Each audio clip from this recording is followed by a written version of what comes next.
let's talk about the hardware part of our the embedded system. So here you can see the Arduino Nano 33 board, which has a Wi-Fi module. It is used to connect the to Wi-Fi. Its name is Nina W102 module.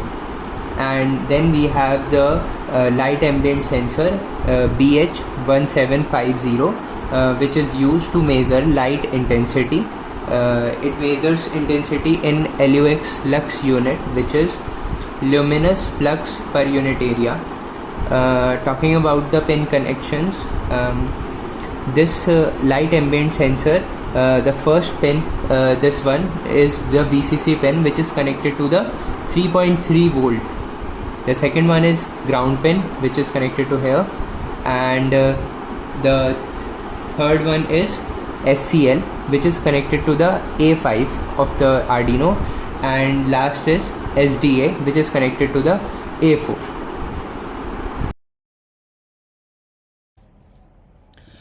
Now moving on to the code part.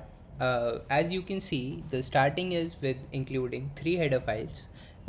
First is Wi-Fi Nina for Wi-Fi functionality.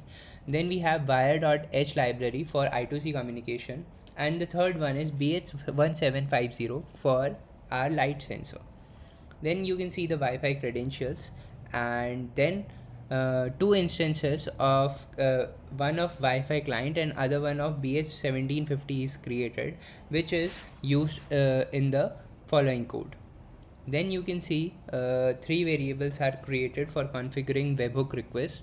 First one is query string, then we have hostname, and then the path name. Hostname is the website of IFTTT, and the path name is the URL provided during the time of while creating the applet on IFTTT.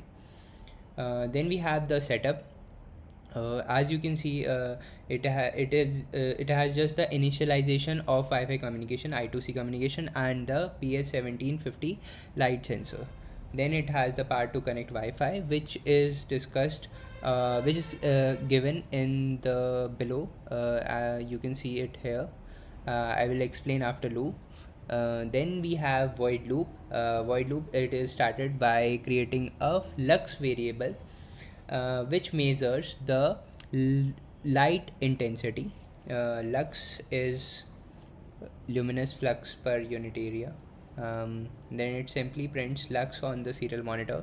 Here is a conditional statement on lux. If it is greater than 360, then a webhook is triggered saying sunlight falling on terrarium, and if lux is below 80, then the terrarium is shaded, and it triggers the webhooks with the same.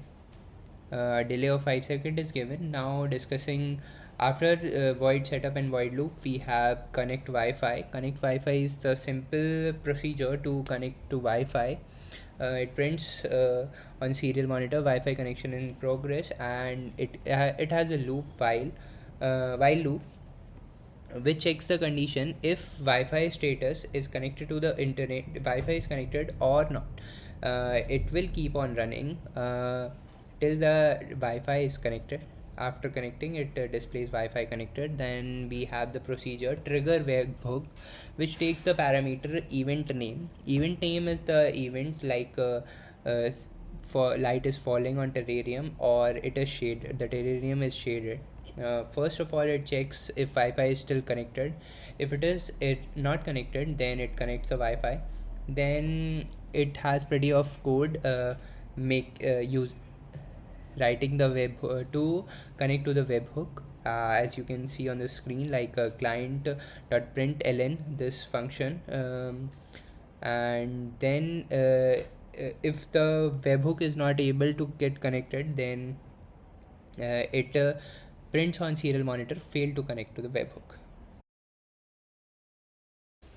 Now, after hardware and software, moving on to the working of this embedded system. Let me first upload the code.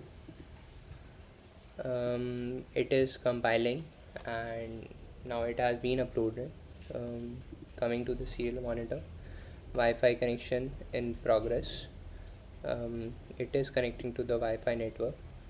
I have actually changed the Wi-Fi network to my personal hotspot, and the time it takes, you can see these dots, these are the one.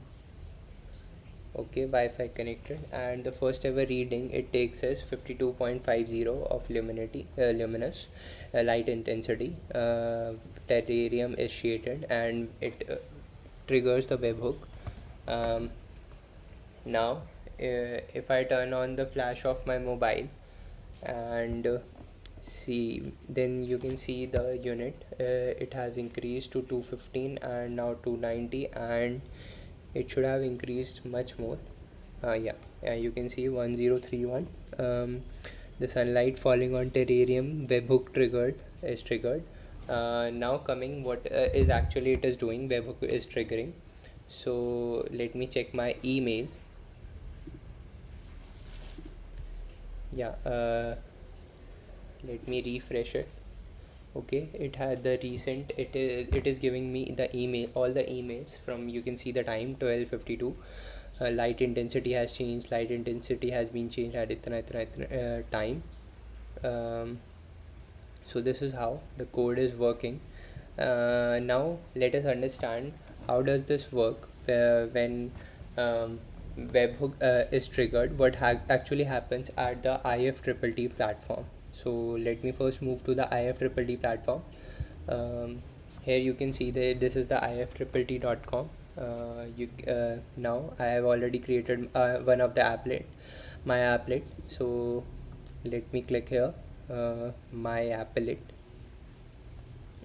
It is my applet for the webhook. Its name is if maker event light intensity variation, then send yourself an email to this email.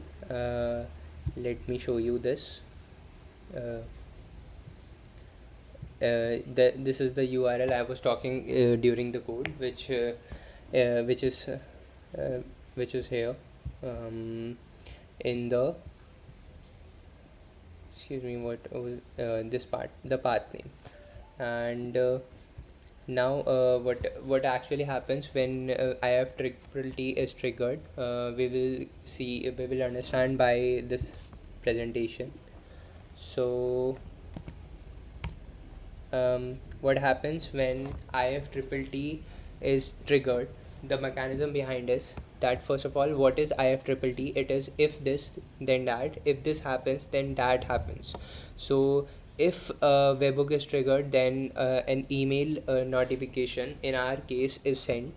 So IFTTT is a service, is a triggering service which triggers through HTTP request sent from Arduino to a specific URL.